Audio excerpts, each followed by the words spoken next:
everyone, this is Rashika Singh. I'm again here with the chemistry's first chapter of 10th, that is chemical reactions and equations जो हम पढ़ रहे थे. इसमें chemical reaction क्या होता है ये हमने पढ़ लिया था. chemical equation के बारे में मैंने थोड़ा सा इंट्रोडक्शन दे दिया था आपको अपने लास्ट लेक्चर में. And today we will study how to balance a chemical equation. Chemical equation को हम बैलेंस कैसे करेंगे. अभी तो मैंने आपको लास्ट लेक्चर में क्या बताया था कि एक स्केलेटल है उसको हम लिख लेते हैं जो कि हमें सिर्फ और सिर्फ केमिकल इक्वेशन का थोड़ा सा ब्यौरा दे देता है, लाइक बस रिप्रेजेंटेशन देता है. That is not balance because आपने जो लॉ पढ़ा है 9th में उसी को मैं फिर से रिपीट कर रही हूँ. Law of conservation of mass that you have studied in 9th. Mass can neither be created nor be destroyed. Mass को आप कभी भी ना तो क्रिएट कर सकते हो और ना ही डिस्ट्रॉय कर सकते हो किसी भी केमिकल रिएक्शन में. कहने का मतलब क्या है, जैसे अगर हम नींबू पानी बनाते हैं तो उसमें हम सॉल्ट को डिसॉल्व करते हैं और पानी लेते हैं. ठीक है, तो सॉल्ट का जो वेट हम पहले लेंगे उतना ही वेट उसमें जाके घुल के उसके बाद वाटर को जब हम उसको जब कहीं भी हम मेजर करेंगे, उसको नापेंगे उसको, तो उसका वेट उतना ही इंक्रीज हुआ होगा जितना कि हमने सॉल्ट का वेट लिया है. दैट मीन्स मास लिया है. इसके कहने का मतलब ये हुआ कि हमारा जो भी हम रिएक्टेंट लेते हैं वो प्रोडक्ट बनते बनते सिर्फ और सिर्फ अपना नेचर चेंज करता है. सिर्फ और सिर्फ अपना नेचर चेंज करता है, अपने रूप को चेंज करता है. उसका जो मास होता है वो कभी भी डिस्ट्रॉय नहीं कर सकते हैं हम और ना ही हम क्रिएट कर सकते हैं. अब ऐसा तो है नहीं कि 1 किलो चीनी से हम 1.5 किलो चीनी बना लेंगे. That's not possible. तो यही हमारा कहने का मतलब ये हुआ कि कोई भी चीज का जो भी मास होता है वो एज इट इज होता है केमिकल इक्वेशन में. ठीक है, तो इसमें इस वजह से हमारा जो लास्ट लेक्चर में मैंने आपको MgO प्लस O2 का बताया था जो कि MgO हुआ था. ठीक है, तो उसको भी बैलेंस कर सकते हैं इसी तरीके से. लेकिन आज हम जो बैलेंस करना मेन सीखेंगे वो हमने जो एक्टिविटी आपको दी थी लास्ट लेक्चर में 1.3 जो जिंक और सल्फेट वाली सल्फ्यूरिक एसिड वाली दी थी. जिंक के साथ सल्फ्यूरिक एसिड मिला के तो उसमें हाइड्रोजन निकला था, देन हीट निकला था.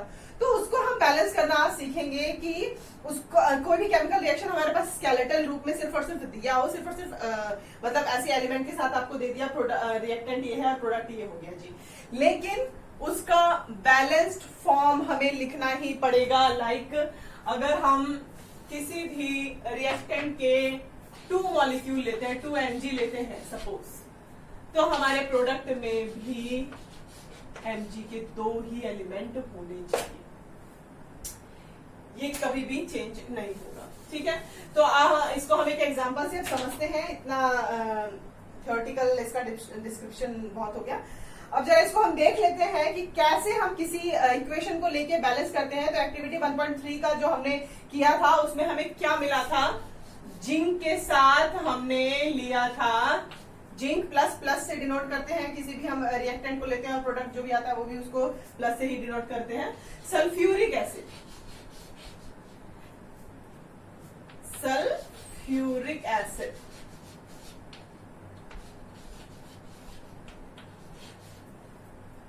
दैट विल गिव यू, ये हमारा कंटिन्यूड है, इसको मैं नेक्स्ट स्लाइड में लिख देती हूँ. ये रिएक्टेंट से हमारे प्रोडक्ट क्या है, जिंक सल्फेट मिला था हमें, उसमें जिंक सल्फेट.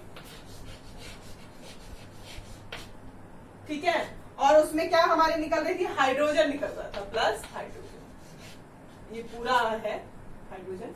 ठीक है, तो ये हमारा रिएक्शन था. अब हम इसको बैलेंस करना सीखेंगे. तो जब हम इसको शॉर्ट फॉर्म, ये तो वर्ड इक्वेशन हो गई. 2 चीज हमने डिस्कस की थी लास्ट लेक्चर में, that were word equation and skeletal form. जो हम शॉर्ट है, जो हम उसके एब्रिविएशंस लेके करते हैं, जैसे मैग्नीशियम का Mg था, ऑक्सीजन का O है, ये सब चीजें मैं आपको बता चुकी हूँ लास्ट लेक्चर में. तो उसको स्केलेटल केमिकल इक्वेशन बोलते हैं. ऐसे ये क्या वर्ड इक्वेशन है. अब हम इसको स्केलेटल में लिखेंगे तो कैसे लिखेंगे, जिंक को हम कैसे डिनोट करते हैं, Zn से. ये लास्ट क्लासेस में आपने पढ़ रखा है, स्टिल आपका रिवाइज हो रहा है ये. ठीक है। और हमारा सल्फ्यूरिक एसिड को हम लिखते हैं H2SO4, ये हमारा सल्फ्यूरिक एसिड है, ठीक है। और जब ये रिएक्शन हो जाएगा इसका, तो हमें जिंक सल्फेट मिल रहा है, that is zinc sulphate is this, ठीक है। और हमारी क्या हाइड्रोजन गैस निकल रही थी, ये आपको याद होगा, हीट के साथ हाइड्रोजन गैस निकल रही थी 1.3 एक्टिविटी में, ये आपको बहुत अच्छे से याद होगा।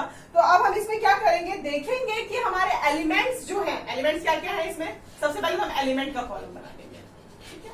तो एलिमेंट क्या क्या हमारे पास, हमने जिंक यूज किया है, सल्फर, तो दैट मीन्स Zn, ठीक है। और उसके बाद इसमें है जिंक है, हाइड्रोजन है, ठीक है, सल्फर है एंड ऑक्सीजन। तो इन 4 एलिमेंट्स के साथ हम इसमें पूरा जो है इस रिएक्शन को कर रहे हैं। तो एलिमेंट्स तो हमारे पास ये यूज हो रहे हैं। उसके बाद नंबर ऑफ रिएक्टेंट्स हम लिखेंगे, नंबर ऑफ रिएक्टेंट्स लिखेंगे, ठीक है। तो नंबर ऑफ रिएक्टेंट्स हमारे पास जिंक के कितने हैं 1, हाइड्रोजन कितना है 2, sulphur is 1 and oxygen is 4, ठीक है। साफ साफ दिख रहा है, इसमें मुझे कुछ ऐसा बहुत ज्यादा दिखाने की जरूरत नहीं है। जिंक का एक ही एलिमेंट है, हाइड्रोजन के 2 है, सल्फर का 1 है, ऑक्सीजन के 4 एलिमेंट्स हैं, ठीक है। नंबर ऑफ रिएक्टेंट्स की बात कर रहे हैं अब, number of elements in product, number of elements in product, ठीक है। तो प्रोडक्ट में क्या है, जिंक का 1 ही है, फिर हाइड्रोजन ले लें 2 है, फिर सल्फर ले लें 1 है, फिर ऑक्सीजन ले लें, ऑक्सीजन यहाँ पे भी 4 है। दैट मीन्स जो भी number of elements in reactant है as it is number of elements in product है। तो ये क्या पूरी इक्वेशन पूरी की पूरी बैलेंस्ड है, हमें इसे बैलेंस करने की जरूरत ही नहीं है, ये ऑलरेडी बैलेंस्ड है। जितने ही एलिमेंट्स हमारे रिएक्टेंट्स में है उतने के उतने हमारे प्रोडक्ट में है, ठीक है। तो ये होता है बैलेंसिंग ऑफ इक्वेशन, ठीक है। स्केलेटल फॉर्म हम पढ़ चुके हैं, स्केलेटल फॉर्म में ऐसे दिया होता है, वो बैलेंस्ड नहीं होता है, लेकिन बैलेंस्ड इक्वेशन ही यूज करते हैं हम केमिस्ट्री में, और वही जो होती है हमारी रियल में इक्वेशन होती है, ठीक है। तो होप यू गॉट दैट कि क्या होता है बैलेंस्ड इक्वेशन जो हमारा होता है, ठीक है। अब मैं इसको आपको एक एग्जांपल लेते हैं और उसके थ्रू समझाती हूं मैं आपको कि अगर इक्वेशन हमारे पास बैलेंस्ड नहीं होगी तो हमको उसे बैलेंस कैसे करना है, इसको हम एक एग्जांपल से समझेंगे। तो suppose we are taking Fe, you all know that is iron, लोहा, लोखंड, whatever you say, ठीक है, plus H2O, that means water। अच्छा, नॉर्मल सा भी सबको पता है कि हमारे पास आयरन के जैसे अगर गेट है हमारे पास लोहे का, तो उस गेट को हम पेंट कर देते हैं। क्यों पेंट कर देते हैं, ताकि वो रिएक्टिव ना हो जाए पानी और बारिश से और इन सब से, ठीक है। तो आयरन जो होता है बहुत ज्यादा रिएक्टिव होता है वाटर से और ऑक्सीजन से। तो इसके रिएक्शन अगर हम लिखे तो इट इज, अगर आयरन है और इसके वाटर के साथ मिलके क्या दे रहा है, Fe3 देगा और O4 प्लस इसमें हाइड्रोजन निकलेगी। हाँ, आयरन में Fe जंग बनता है, ये इस चीज को, ठीक है, और हाइड्रोजन हमारा निकलता है। अच्छा, अब इसमें आप चेक कीजिए,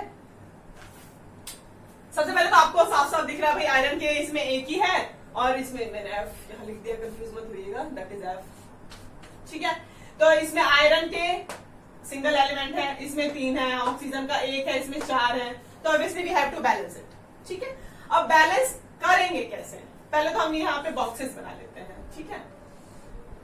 एक बार आप समझ लीजिए, उसको इतने बॉक्स बनाने की जरूरत नहीं होगी आगे से, लेकिन फिलहाल जो हम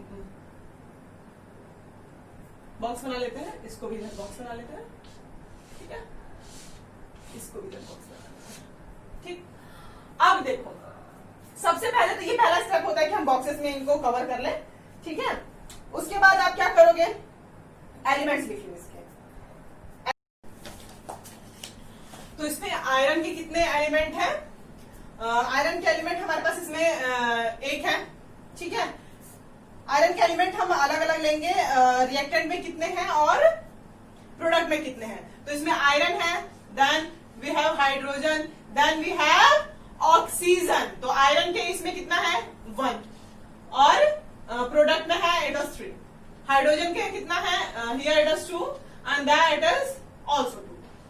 ठीक है, देन ऑक्सीजन में कितना है, here it is 1 and there it is 4। ठीक है, तो ये हमने किस में लिया, ये रिएक्टेंट्स के एलिमेंट है और ये प्रोडक्ट के एलिमेंट्स हैं। हर एक एलिमेंट का कितना कितना उसमें रेशियो है ये हमने लिख लिया। तो इसमें सबसे पहले आपको क्या ध्यान देना है कि जो आपका एलिमेंट सबसे ज्यादा दिखे, जैसे इसमें ऑक्सीजन का 4 दिख रहा है ना, वो चाहे रिएक्टेंट में हो चाहे वो प्रोडक्ट में हो, doesn't matters, you have to take the highest number of elements is element. Okay, so in this you have oxygen which have highest number of element that is in product. तो सबसे पहले हम oxygen को इसमें balance करेंगे। ठीक है, तो अब देखो ऑक्सीजन में यहाँ पे 4 है, यहाँ पे 1 है, सिंगल ओ है, तो we have to balance it. तो हम यहाँ पे 4 लिख दें।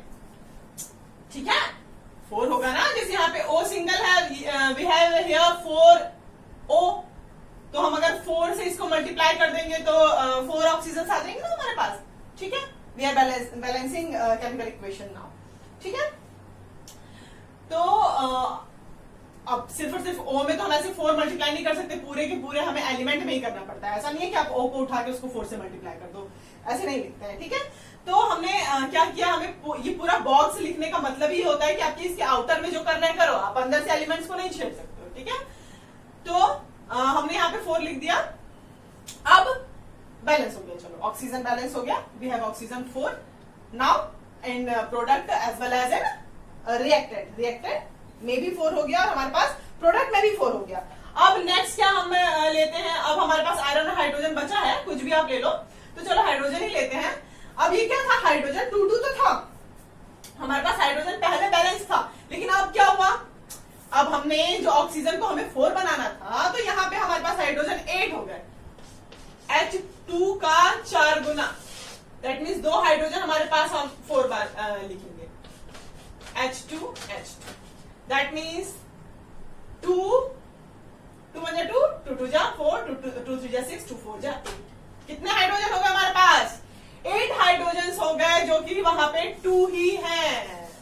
आर यू गेटिंग, यहाँ पे 2 ही हाइड्रोजन है हमारे पास, यहाँ 8 हो गए। तो what we will do now, अब हमें क्या करना चाहिए इसके साथ, यहाँ पे 2 है तो यहाँ पे 8 हो गए, तो हमें यहाँ भी 4 लिखना पड़ जाएगा। बॉक्स के बाहर ही हम कुछ करेंगे, अंदर हम एलिमेंट्स को नहीं छेड़ते हैं। तो अब बैलेंस हो गया, अब ये भी 8 हो गया इधर भी, और इट ऑल्सो बिकम 8, तो हमारे पास हाइड्रोजन भी बैलेंस हो गया। ओके, अब है हमारे पास आयरन हमारे पास यहाँ पे कितने हैं एलिमेंट्स, 3, यहाँ पे आयरन कितना है, 1, इसमें तो कुछ करना नहीं था। ठीक है, hope you got what I am trying to tell you. इस मेथड को हम हिट एंड ट्रायल मेथड कहते हैं, क्योंकि जो हमारा जो इसके कोफिशिएंट्स हैं, कोफिशिएंट जानते हैं ना, जो बाहर आउटर होता है, आपने मैथ्स में पढ़ा होगा कोफिशिएंट किसको बोलते हैं। कोफिशिएंट क्या होता है, जो बाहर वाला जो हमारा होल नंबर वाला पार्ट होता है। ठीक है, तो ये होल नंबर, छोटे से छोटा हम होल नंबर लेने की कोशिश करते हैं, जो कि हमारे पूरे इक्वेशन को बैलेंस कर दे। तो हमारा जो ये इक्वेशन है ये अब बैलेंस्ड हो चुका है, और अब हम इसको कैसे लिख सकते हैं,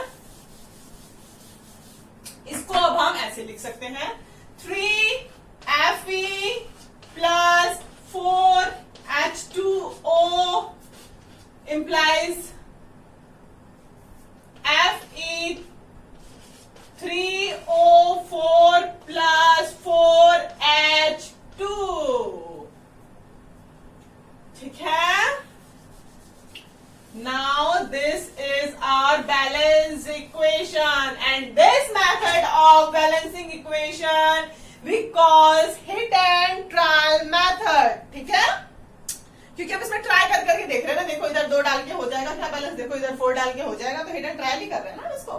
ठीक है, तो होप यू गॉट दिस कि हमने बैलेंस कैसे किया। अब जो हमारा ये स्टेप्स है बेसिकली आपके में ये 6 स्टेप्स में बताया है, ठीक है, और ये इन समराइजेशन है यही है, ठीक है। एलएचएस और आरएचएस को हमको बैलेंस करना होता है। नाउ इसमें सबसे लास्ट स्टेप क्या होता है, writing symbol of physical state. Physical state क्या होती है, आपने पढ़ा होगा 9th में ना, सॉलिड लिक्विड गैस पढ़ा ही होगा आपने, ठीक है। तो सॉलिड लिक्विड और गैस 3 स्टेट्स होती है मेनली, ठीक है। तो इसको क्या होता है कि वैसे तो हम बहुत सारे केमिकल इक्वेशंस में नहीं लिखते हैं, जरूरी नहीं है कि हमें रिप्रेजेंट करना ही है, बट कहीं कहीं में रिप्रेजेंटेशन बहुत मस्त हो जाता है, क्योंकि हमें पता करना होता है कि वो अगर हम वाटर ले रहे हैं तो किस फॉर्म में ले रहे हैं। वाटर के भी 3 स्टेट्स हुए ना, that is solid liquid gas. तो ये कहीं कहीं पे जरूरी हो जाता है, ठीक है। तो रिएक्शंस को हम जब गैसियस लिक्विड और एक्वस भी मैं आपको बताती हूँ किस स्टेट में लिखते हैं। अगर गैस को हमें डिनोट करना है तो we will denote it by G. If we have to denote liquid, liquid मतलब वाटर, ऑयल, ये सब लिक्विड होते हैं, पता ही है, ये सब पढ़ लिया आपने, ठीक है। तो उसको स्मॉल एल से डिनोट करेंगे। और एक्वस, एक्वस मतलब भाप, स्टीम, एक्वस स्टेट, ठीक है, एक्वस स्टेट, ठीक। ये एक्वस स्टेट आपके लिए थोड़ा सा नया होगा, इसको मैं थोड़ा सा लिख देती हूँ, दैट इज एक्वस, ठीक है। तो आपका ये एक्वस स्टेट हुआ, ठीक। नाउ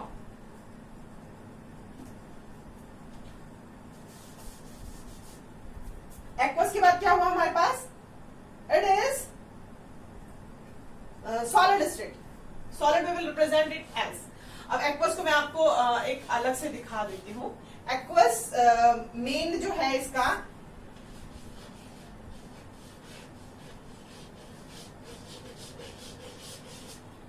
एक्वस, यही चीज है, ठीक है।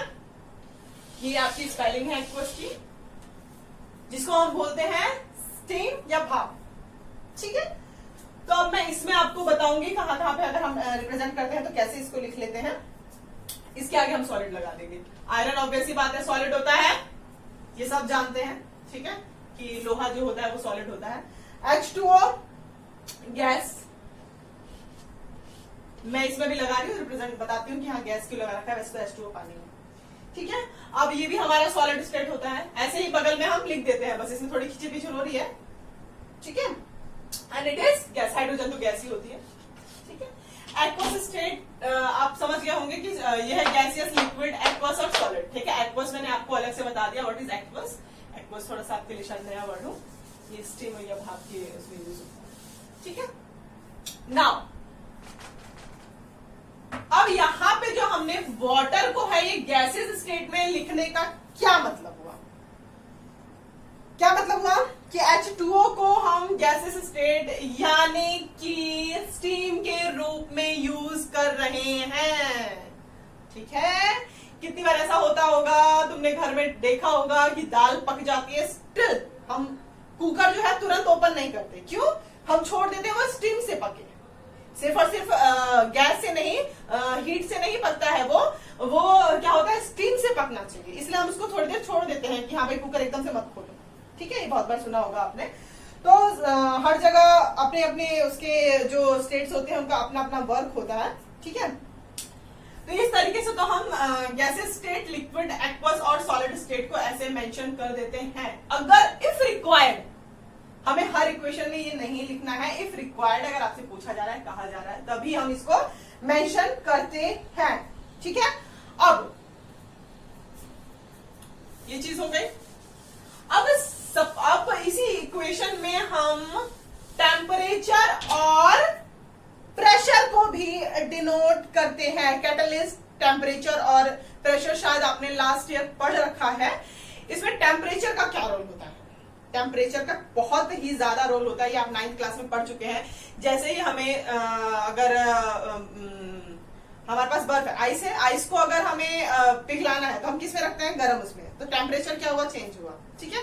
0 डिग्री सेल्सियस से हमने, अगर हमें पानी उबालना है तो 100 डिग्री सेल्सियस पे लिखेंगे। टेम्परेचर का आप बहुत ज्यादा यूज देख चुके हैं, इसलिए केमिकल इक्वेशंस जितनी होती है या रिएक्शंस जो भी होता है उसमें टेम्परेचर बहुत ही ज्यादा रोल प्ले करता है। कैटलिस्ट क्या होता है, कैटलिस्ट अगर मैं आपको समझाऊं तो जैसे दूध से हम दही बनाते हैं, तो दूध से दही बनाने के लिए क्या करते हैं, उसमें जामन डालते हैं, थोड़ा सा जोरन डालते हैं ना, दही का जो हमारे पास थोड़ा सा होता है उसमें हम उसको मिला देते हैं ताकि उससे वो रिएक्ट होके हमें दही दे दे। तो that the smaller part of curd is like catalyst, you can tell, ठीक है।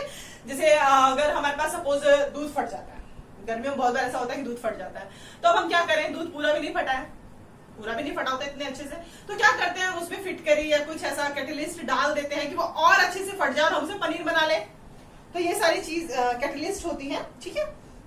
टेम्परेचर हो गया, कैटलिस्ट समझा दिया मैंने। प्रेशर, प्रेशर का भी बहुत बड़ा रोल होता है। प्रेशर का रोल हम कहाँ समझ सकते हैं, जैसे हमारे गैस सिलेंडर्स होते हैं, उसमें हम गैस को कंप्रेस कर करके डालते हैं। तो प्रेशर जितना हम करेंगे उतना कंप्रेस होगा और उतना ही हम उसको दबा दबा के गैस भर सकते हैं, उसमें जितनी मतलब उसकी कैपेसिटी होती है। तो प्रेशर का ये रोल होता है। प्रेशर का रोल और भी होता है, जैसे आप पिस्टन है, पिस्टन से आप लिक्विड को खींचिए और उसको फिर से दबाइए, तो व्हाट विल यू गेट कि जो उसमें जो भी लिक्विड है या कुछ भी है वो बाहर की तरफ निकलेगा। जैसे इंजेक्शन लगाते हैं ना हम, तो बाहर की तरफ निकलेगा ना, तो वो भी प्रेशर के थ्रू ही होता है ना, प्रेशर वर्क्स। ऐसी केमिकल रिएक्शंस में भी होता है, ठीक है। अब हम एग्जांपल इसको समझा देते हैं थोड़ा सा। कार्बन मोनोऑक्साइड ले लीजिए इसमें, जो कि गैसेस स्टेट में ले रहे हैं सपोज, ठीक है। और हाइड्रोजन ले लीजिए,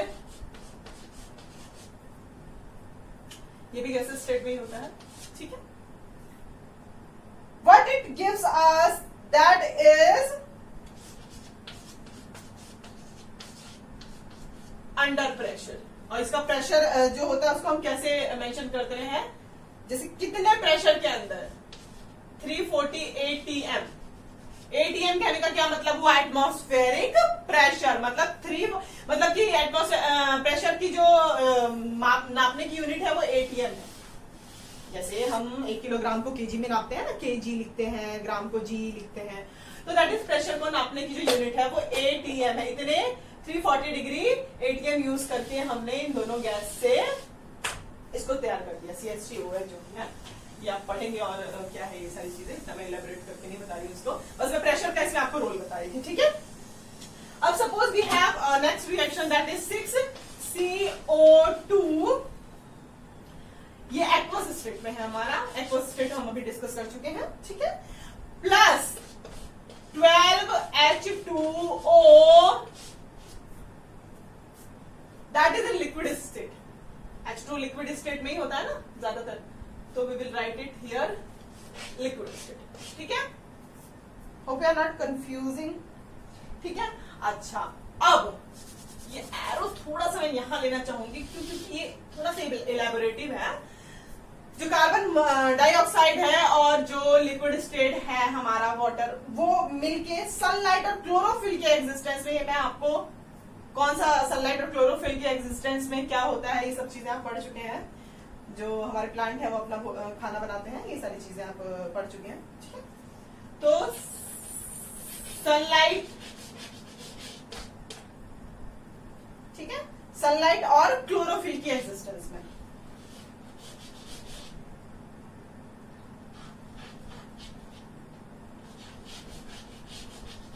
क्लोरोफिल, ठीक है। तो क्लोरोफिल और सनलाइट के एग्जिस्टेंस में हमें क्या मिल रहा है, C6H12O6 that is in aqueous state, जिसे हम ग्लूकोज भी बोलते हैं, ठीक है।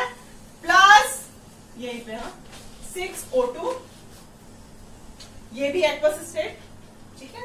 Then we are getting 6H2O that is in liquid state, ठीक है। यहाँ पे सनलाइट और क्लोरोफिल की एग्जिस्टेंस में हम ये रिएक्शन करा रहे हैं। मतलब ये सब लिखने का मेन जो आपका मतलब मेरा बता इसलिए रही हूं कि बहुत सारे जो रिएक्शंस होते हैं वो अपने आप नहीं हो जाते, हमें कराने पड़ते हैं, ठीक है। जैसे पौधे हैं वो अपना खाना सनलाइट और क्लोरोफिल के एग्जिस्टेंस में बनाते हैं, ये फोटोसिंथेसिस आप पढ़ चुके हैं सब कुछ, ठीक है। तो उससे हमें ये ग्लूकोज है, हाँ ये वाली चीज ग्लूकोज है, ठीक है। और इस तरीके से ये एक्वस स्टेट और इस तरीके से लिक्विड स्टेट को मेंशन करेंगे। और अगर हमें प्रॉपर, मतलब ये प्रॉपर हमारी केमिकल इक्वेशन है कि हम उसमें क्या यूज कर रहे हैं और हमारा क्या आ रहा है किस स्टेट में, दैट ऑल। ठीक है, तो इस तरीके से हमारा जो सिंबॉलिक फिजिकल स्टेट इसका है representation. Okay, hope you got everything. मुझे जो बताना था आपको बैलेंसिंग ऑफ इक्वेशन और उसके कौन कौन से स्टेट्स में ये एग्जिस्ट करती है ये भी लिख सकते हैं। देन प्रेशर, टेम्परेचर और कैटेलिस्ट कैसे यूज करते हैं ये भी हमने डिस्कस कर लिया। ठीक है, okay, that's all for today. Now we will again discuss this chapter in our next lecture. Hope you got everything. Thank you so much.